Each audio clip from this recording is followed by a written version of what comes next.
там плавает? Лия, ну что ты делаешь? Она мажет песком. Кто тут плавает? Плыви к папе, Кирюшенька. К папе плыви, плыви, плыви, плыви, плыви, плыви. Скорее, ножками давай. Ты плыви ножками, что ты их загнал? Ленющая моя маленькая. Плыви, как ты можешь ножками? Бей, бей, бей ножками. Кирюша, вот так. Плыви. Кирюша, вот так плыви. Ну, Я далеко плыву. Далеко плыви. плыви далеко, плыви. И мы тоже, конечно, поплывем. Плыви. Как ты умеешь? Ну-ка покажи мне. Ножками. Как ты ножками умеешь? Как только его просишь показать, да он не умеет просто плавать, вообще не умеет.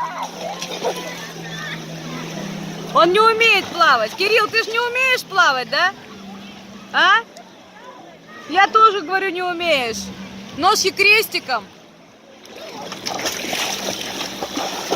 Лер, не надо в него брызгать, Лерунь.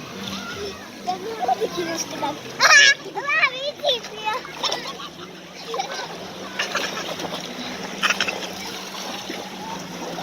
Плыви.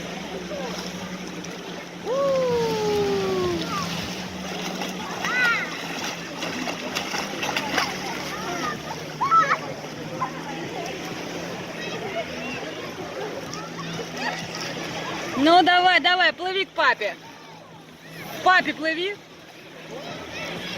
Ну. Плыви ко мне.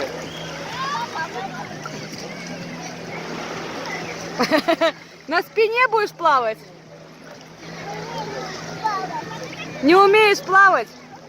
Умеешь? Ну давай, показывай. Смотри, как папа умеет плавать на спине.